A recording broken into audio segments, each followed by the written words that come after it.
Bakongomani ya mokili mobimba napesi bino mbote bisika bozwami na mokili mobimba napesi bino bambote oyo ezali wa bino KMB Nzolanda kuluka la janshi makuya tuka lundaka chini balushi kazuka makofi katuta bamitelo bangoje bataja kunyama mbilu nzaiza mashindege ya to into bande mission na biso ya mokolo ya lelo nazozela bino bokota déjà en ligne bokota comme ça to bande mission na pesi mbote na Aman Sabwa Koloma Solo amoni akoti déjà en ligne le grand warrior Aman Sabwa Koloma Solo na pesi bambote ya tro na moni déjà osokoti na pesi mbote na Aline Lundu la maman des garçons na pesi bambote ya tro na pesi mbote na Love Joy Matibe na moni akoti déjà en ligne na pesi mbote na Polka Bilele na pesi mbote na Montana Mwanza wetu Mwanza solution na pesi bambote ya tro na moni okoti déjà en ligne na pesi mbote na Melioba contractor na pesi mbote na Evelina pesi bambote ya tro na moni déjà bakoti en ligne na pesi mbote na Christophe Kambolo na pesi mbote na Dadi Kalala na moni okoti déjà en ligne na pesi mbote na Petit na nga Fadel Dombikai akoti déjà na sepeli bokota nazosela bino bokoma ebele na pesi mbote na Eric Mwamba na moni déjà akoti déjà en ligne na pesi mbote na Petit na nga Shikito na pesi bambote ya tro ya toyinto bande mission na biso ya mokolo ya lelo bobongama déjà nazosela bokota déjà lelo tokolobela lisusu makambo ya Constant Mutamba et puis tokolobela quelques points pour concernant concernant accord entre Rwanda na RDC pe tokolobela mwa makambo susu concernant passeport na biso concernant bateau de pêche concernant mbongo oyo ebungi concernant lisusu crime oyo esalamaki eutai kosalama dernièrement kuna na Goma pe Bukavu ne makambo tokolobela na pokwa ya lelo naozela bato bakota déjà bokota na moni bato mosusu babakisami Ezaudi Jinda akoti déjà en ligne na moni Dolembu Yamba pe akoti na moni Zilo Kabuya akoti Shimita yayo yangwana na sepeli ndenge okoti na pesi pe mbote na kosi Malto kosi mpoi na pesi bambote ya tro na moni akoti déjà en ligne toyinto bande mission na biso bandeko Constant Mutamba tango banome na Fachi Beton bato tu bazaki na doute fort pona ye mais quand même jeune wana asali effort akoti na idéologie ya Fachi Beton tellement que justice na biso ezalaki à l'agonie. Constant Mutamba tango aye vraiment il fallait qu'il amemele biso la thérapie de choc pour justice ezaki malade makasi donc ezana système moko ya ba mafieux ba miyibi bakaima donc basalaki déjà système na bango ba s'installer na Congo depuis des années depuis Mobutu Kabila Kanambe ti lelo siko Mutamba tango aye na ba idéologie na ye aye na ba initiative na ye ya kitoko alobi ke non abikisa justice nde vraiment eloko oyo elukeli ba problème yango wana po bato oyo bazaki na système wana ya kala balengi ata muke te donc ba rénovation ekota na kati ya justice échanger tala tango aye mbala moko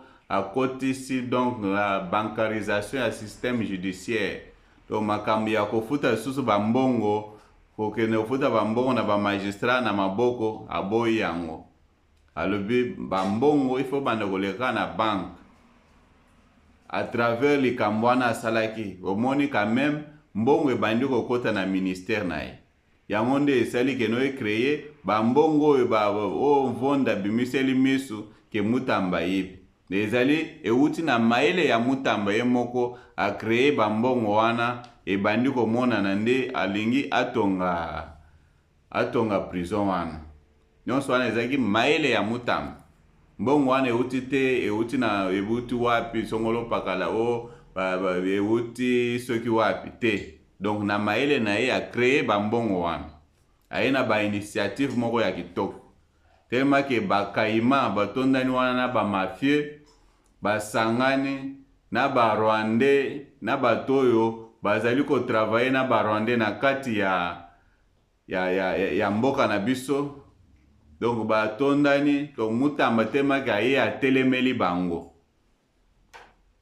yango omoni bafashe balobi keno mwana oyo akosaka na biso te yango omoni vraiment Mutamba atiaki bango mal à l'aise yango omoni basangani basali tu bapiege Mutamba baluki bakoyisa ye me boyeba keno zamba ata otumbi yango bandeli tina suka yeba keno nzela ekotumbama te alors Mutamba deja sa kotisi deja makambo ya kitoko boyeba keno bino nyonso tu bamafie bokosuka bino tu bokokangama bino nyonso Mutamba okende akosamba soki bokanga ye problème eza te yeba keno mutu mosusu mpe akolamuka koleka na Mutamba bino nyonso tu bamiyibi bato oyo bazwi bambongo ya corruption yo nani Firmin Mvonde yo likambo ya 100 jours awa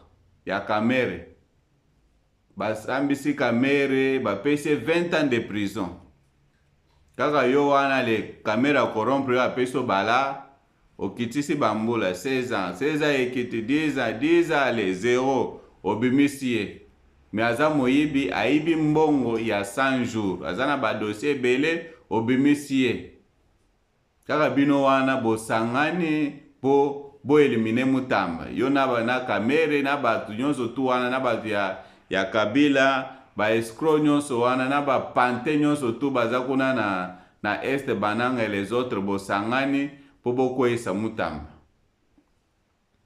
omoni kuna kutu na Rwanda basepeli makasi ndenge Mutamba azolongwa na justice mpona nini bango nyonso basanganaki na bato mosusu baza na kati ya présidence bato mosusu kuna na gouvernement donc partout Mutamba akomaki na baennemi na mboka mobimba Mutamba jour wana kaka alobi kaka keno nazoyoka solo ya détournement mais ma mujidite a fâché alobi non c'est pas possible yo okende koloba makambo ya bandi kotuna eske bino bosepeli na makambo wana ye alobi kaka keno na ayoki solo ya détournement c'est que yo oyebi problème mpo soki problème ezalaki te okoloba te kovanda nie ye ayoki na ye solo ayoki kaka solo ya détournement mais kuna balobi keno qui se sent piqué connaît l'affaire mbala moko ale tomoni kaka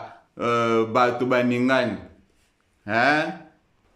Constant Mutamba kobanga te biso tozali na nsima na yo kende samba soki okota boloko ndima boloko yeba keno après ntango kosala soki autant de jours soki de mois oyo baokatela yo osala yango koma ntina suka okobima donc yo nzambe akobatela yo nayebi ke bazosala complot baboma yo kuna na prison mais nzambe akobatela yo okobima mais ntango okobima donc bakosambwa boyoka nano bino moko makambo oyo Constant Mutamba asali panda inane ya pamba boyoka makambo oyo asali panda inane nano esalama te banda ministre ya Congo ya justice ata moko te atikala kosala makambo ya boye bino moko bolanda makambo Mutamba asali na inane ya pamba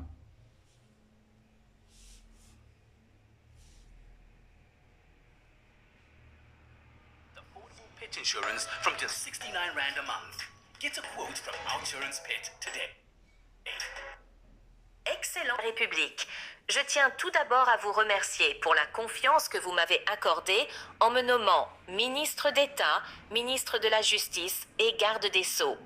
Conformément à vos instructions et à celles de la Première ministre, j'ai engagé des réformes courageuses dans le secteur de la justice, qui a été qualifié par votre autorité et par notre peuple de malade, victime d'une mauvaise distribution. Ces réformes audacieuses, menées après de nombreux sacrifices et malgré la résistance de conservateurs hostiles au changement, ont permis, d'une part, de réhabiliter des milliers de nos compatriotes, veuves, orphelins, pauvres et riches, dans leurs droits injustement confisqués par les plus puissants ou par ceux qui sont censés les protéger. D'autre part, elles ont contribué à protéger l'État et ses démembrements, entreprises, services et établissements publics, de la prédation de leur patrimoine par des réseaux mafieux. Dans ce cadre, plusieurs actions ont été menées pour sécuriser les investisseurs et stabiliser le climat des affaires, notamment la redynamisation du guichet unique de création d'entreprises, permettant désormais de créer une entreprise en 2 jours, l'insaisissabilité des biens des entreprises du portefeuille de l'État, la création d'une commission mixte chargée de veiller à la bonne exécution de la justice, qui a aidé à réduire les cas de spoliation des biens des particuliers par des décisions judiciaires iniques des réseaux mafieux. La mise en place d'un système de gestion informatisé et numérisé des procédures judiciaires au profit des juridictions de commerce. Parallèlement, plusieurs actions judiciaires dissuasives ont été entreprises, notamment des actions judiciaires contre les auteurs et complices de l'agression rwandaise dont notre pays est victime, ayant abouti à des condamnations à des peines de servitude pénale et à la confiscation des biens de certains complices rwandais. La tenue d'audiences foraines dans le cadre de la lutte contre le banditisme urbain, dont le rôle pédagogique est indéniable, phénomène Kuluna, ayant permis de réduire sensiblement le taux de criminalité à Kinshasa et dans d'autres grandes villes du pays.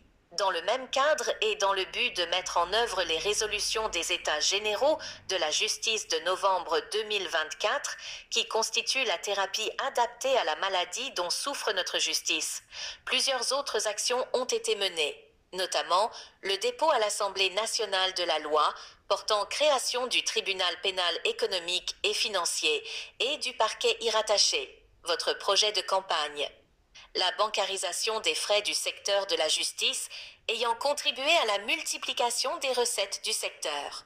Le désengorgement des prisons et l'amélioration des conditions de vie des détenus ayant stoppé l'hémorragie des décès par étouffement, la création et la distribution des sceaux officiels aux institutions et organismes publics, la réforme de l'inspection des services judiciaires et pénitentiaires, la relance de l'école de criminologie pour former les inspecteurs de la police judiciaire, l'identification progressive des pasteurs et des églises par la remise des permis d'exercice des cultes, les consultations populaires et les journées portes ouvertes, permettant aux justiciables de s'exprimer, la dotation de moyens de locomotion aux agents et cadres du ministère de la Justice, la rénovation des prisons et du palais de justice, etc.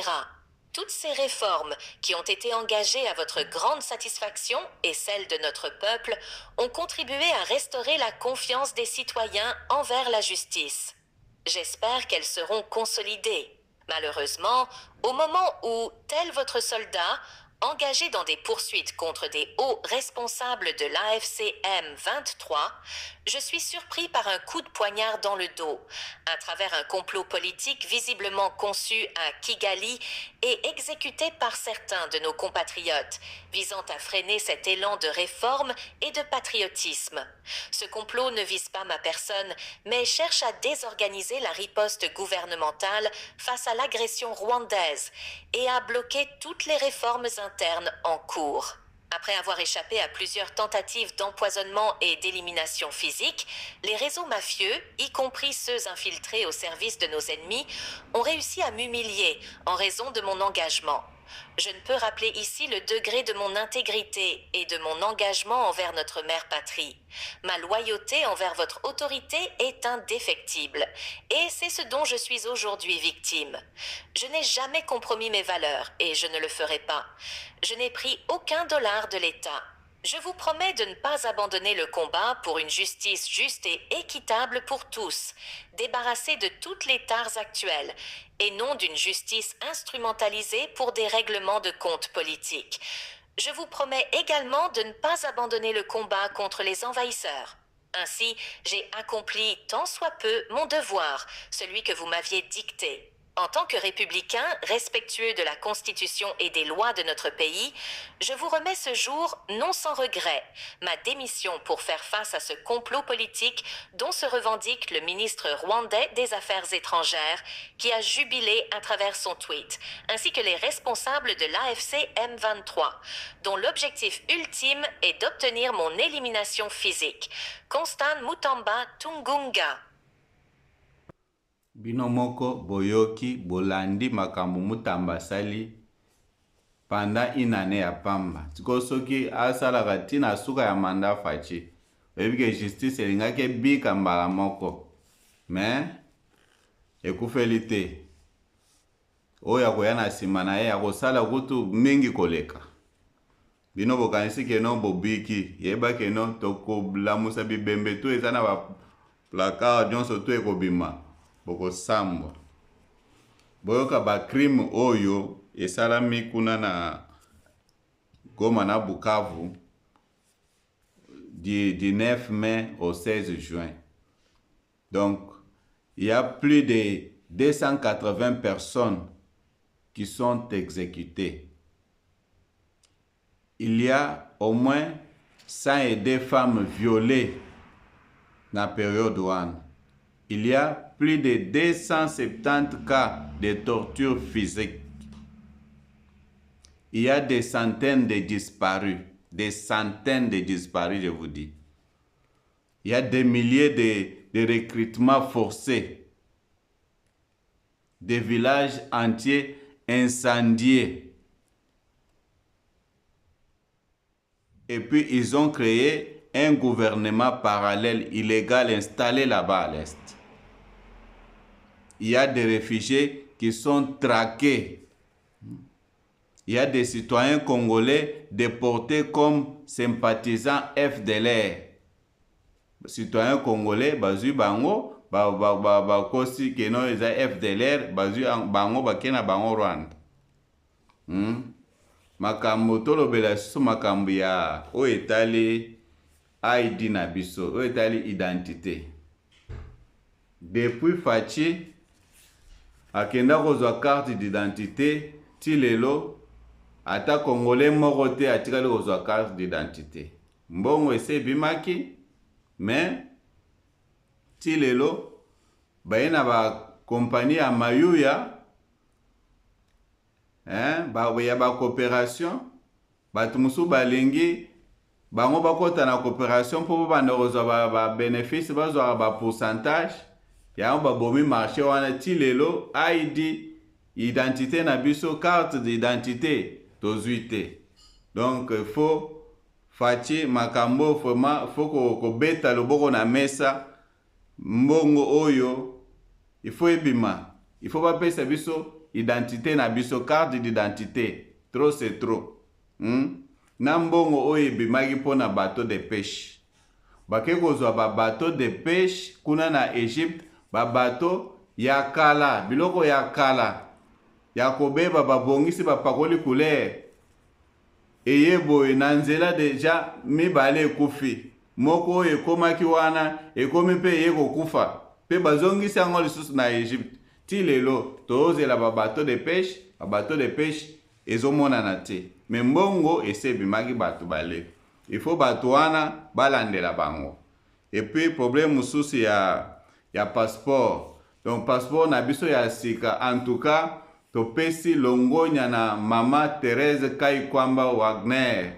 Yo zali vraiment muzalendo ya solo. En tout cas, osali musala kitoko. Tomoni vraiment en tout cas passeport digital. O ezali na ba norme internationale. Donc ebandi ko salama déjà ba témoignage ezali tolandi ba témoignage avec $75 seulement. Osali si passeport na yo en ligne. Vraiment en tout cas en ligne au remplir remplir ba formulaire nyonso tu en ligne, makambo tu en ligne, ofuti mbongo na yo na banque. Après ozeli mukoli ya capture, basali yo capture, ozwi passeport na yo. En tout cas longonya na mama Thérèse Kaikwamba ba dérangement oyo ezalaki ya batu ya aner fo boye nyonso wana eza te. En tout cas longonya na mama Thérèse Kaikwamba, vraiment en tout cas topesi yo longonya, osali musala kitoko. En tout cas yo ozali vraiment number one. En tout cas kitoko makasi tozozela pe. Donc biso pe kotoyo na batu ya libanda pe tobanda pe kozwa pe na Cape Town tozali na besoin botiela biso consulat awa tobanda kozwa ba capture ba biloko nyonso tu esalama awa. Vraiment ambassadeur ya sika isalela biso consulat na Cape Town, ba congolais baze ebele awa. Donc toza na besoin consulat awa na Cape Town. Et puis problème mususu ya mususu na moni oyo ya ba 5 millions de dollars par mois pona kofuta na AC Milan na ba équipe wana ya France pona kosalaka publicité na biso visite DRC. Maman premier ministre, vraiment ozangi vraiment likambo ya kosala okekozwaka mbongo okende kobwaka ngo kaka boye chaque fin du mois 5 millions ekendaka ke visite DRC. Bakoya kovisite DRC bakokita na aéroport nini? Na aéroport nini bakokitela? Toza na aéroport te, ba touriste wana olingi bakokita wapi pe bakokende kotala nini? Ba gorille na biso, ba chimpanzé, ba rwandais, ba iba nyonso, ba iba na ba okapi na biso. Siko ba touriste wana bakoya bakokitela na ndenge ya bakokita na mai, ube bakokita wapi po aéroport ya malonga ezate, aéroport salité, ole obebisa mbongo visite DRC fozela nano bobongisi nano aéroport na biso, aéroport international de Njili ekomi na ba norme internationale. Eleka na oya Lualaba wana osali aéroport ya kitoko bobungisi ba site touristique aprende obandi kosala biloko wana visite DRC. En tout cas na moni ke osali eloko wana peut-être po yo pe o mona moyen ya kobanda kobenda lokotro. Po ce n'est pas normal. Wana eza trop tôt. Banzela nanu ya malonga eza te tamba touriste wana bakotambola na nzela nini. Toza na autorité ata moko te, banzela eza te ya malonga. Il faut obongisa nano banzela, otieli batu ba courant, osali ba aéroport ya kitoko, ba hotel ya bien pona koyambaka batu wana, ba biloko ba restaurant ya bien, ba biloko ya bien.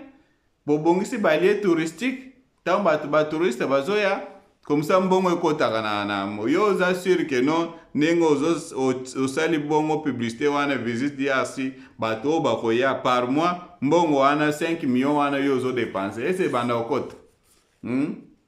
Baka mususu bokozala te bo tricher baninga te. Il faut bobongisa nano obongisa omoni que non ça va nde o lancer biloko andengwana. Toza nano musika wana ezali ba perte wana inutile wana bozo bebisa mbongo ya pamba. 5 millions wana ekotongela biso ata ba banzela ya bien. Ekotongela biso ba école na ba 145 territoire wana ekosala musala.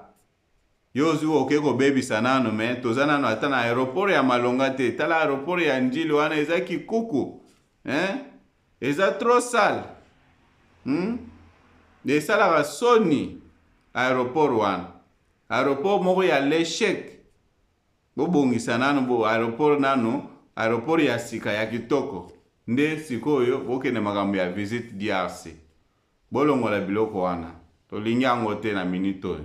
Bolandela pe Senko na makambo na ya ba pétition wana abimisi wana na kuzu apesa bato basine pétition bazoluka soki 100 000 signatures po bakende na kuna na États-Unis bakende kolakisa ba américain ke non tala 100 personnes déjà yango oyo tolingi deal na bino wana te fo bo canceler deal wana.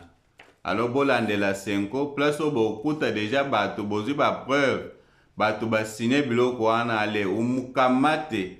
Les politiciens en robe faut kanga bango ko beta bango film faut pas kota boloko. Bango bazali ba intouchable te. Il faut ko nyata bango fimbu. Trop c'est trop. Shole na mbongo balingo sakana biso. Il faut ba kangam. Siko nazo tangela bino certains points de l'accord entre la République démocratique du Congo et le Rwanda. Le département d'État américain a énuméré certains points de l'accord entre la République démocratique du Congo et le Rwanda, dont la signature est prévue le 27 juin à Washington. Selon sous-secrétaire d'État, selon la sous-secrétaire d'État américaine aux affaires politiques, Alison Hooker, après 3 jours d'intenses travaux, les 2 délégations se sont mis d'accord sur les points suivants. Respect de l'intégrité territoriale.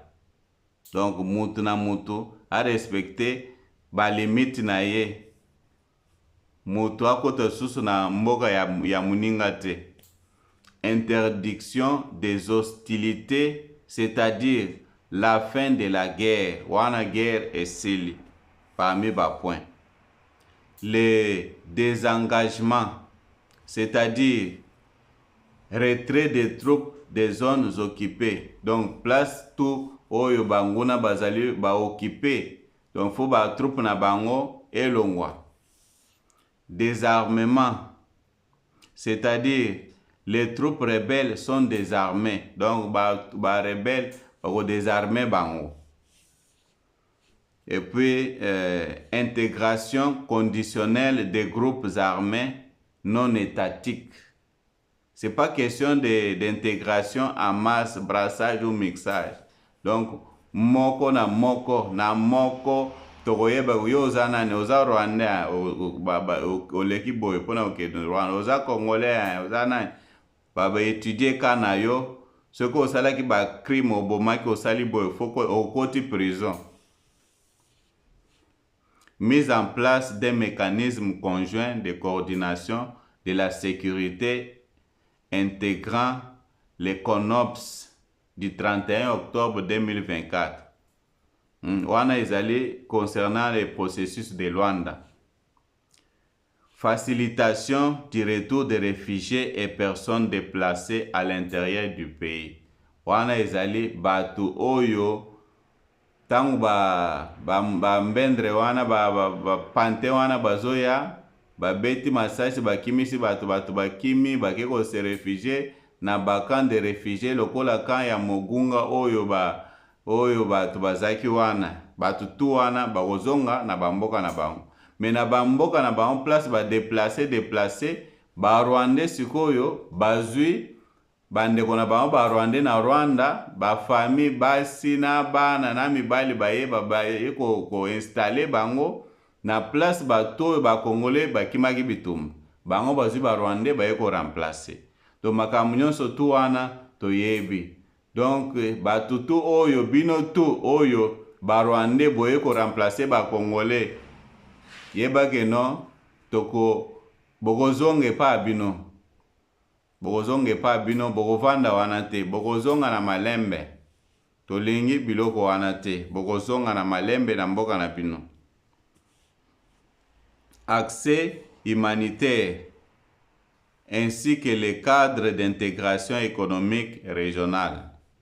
Wana sikoyo coopération tokotala soki yo ozana besoin so eloko ni tomoni ke non tokoki ko coopérer na côté wana to coopérer mais soki moyen ezate to bwaki sio. Mais na Rwanda vraiment poto coopérer na bango antoke ko simba te. Wana nde quelques points oyo eko signame le 27 juin à mais Rwanda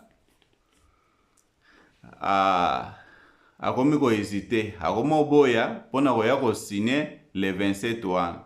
Bon ye na boule na ye azoba ke non ba revendication na ye bakotisi yango na kati awa te. Ba revendication na ye eza nini?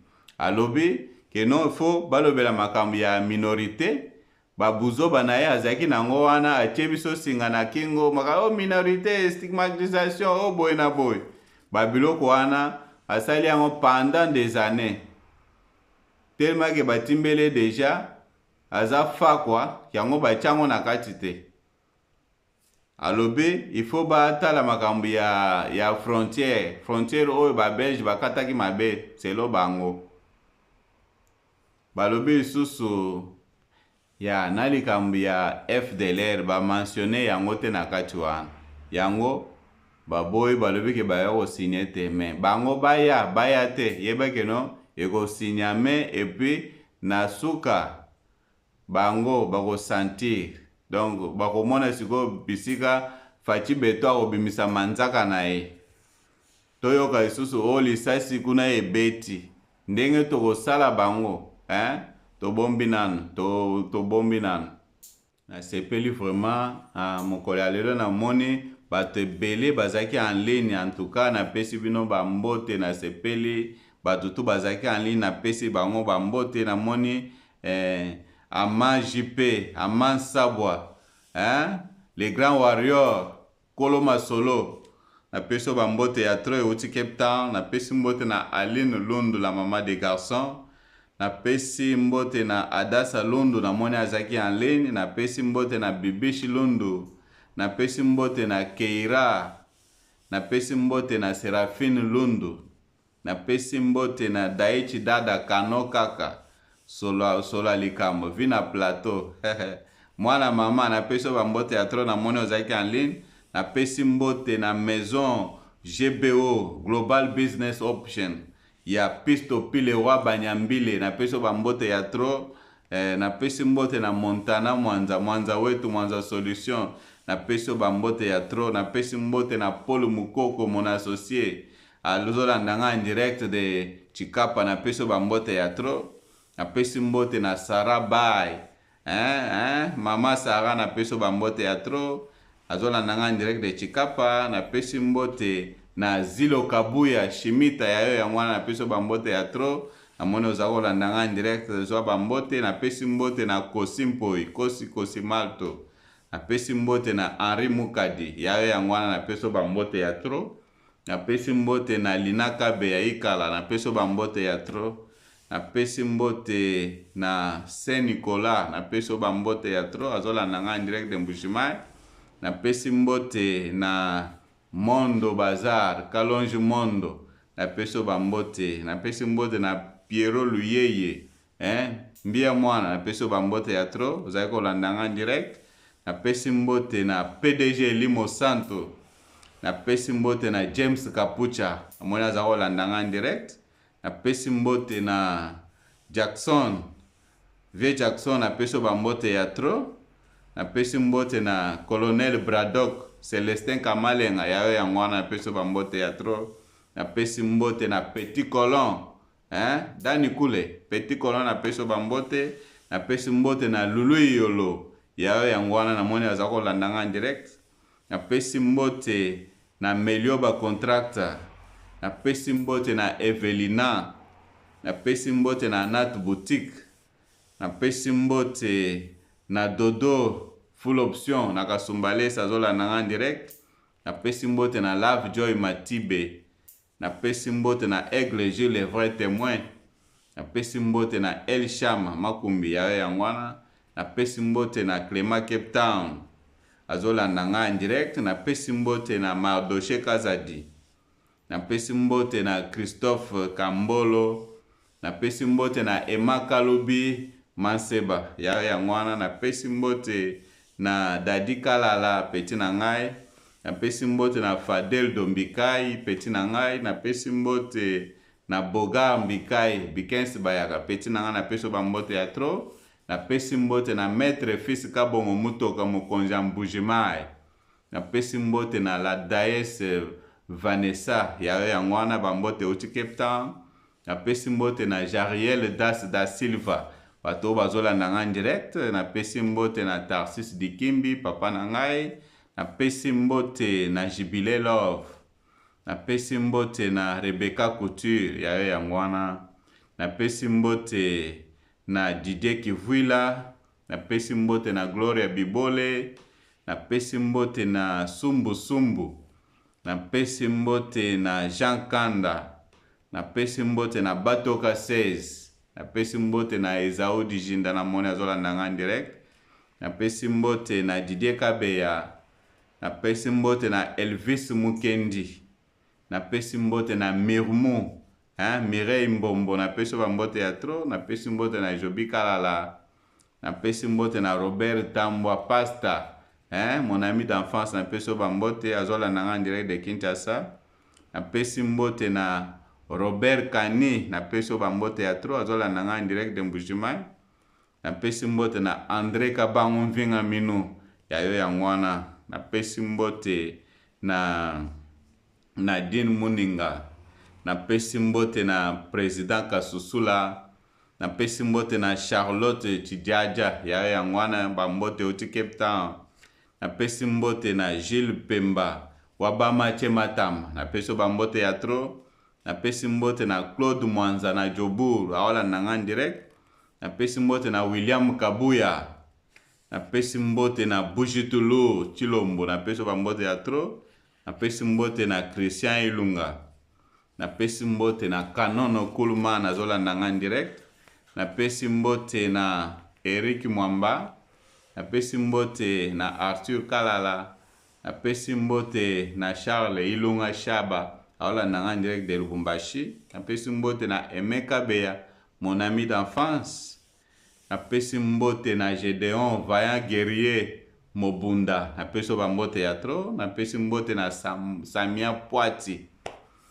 napesi mbote na Chitenda Charles Maseba Charles, napesi bambote ya tro, napesi mbote na Adan Sangi da Cruz Pangi, wana Pangi na ngai mon vieux, napesi bambote ya tro na sepeli, napesi mbote na Aristote Mubanga, Kilimanjaro Ngomba Mulai, napesi bambote ya tro, napesi mbote na Blessing Lukusa Deto Sukisi na Koloma Solo Aman Sabwa le grand warrior, napesi bambote ucha en direct de Cape Town, sans oublier Aline Lundu la maman des garçons, napesi bino bambote ya tro. Tomonani mbala ya sima, tomonani mbala ya sima, prezo muchu wa dollar chama kutana pesi bino bambote ya tro. Que Dieu bénisse le Congo. Tomonani susu mbala ya sima. Bye.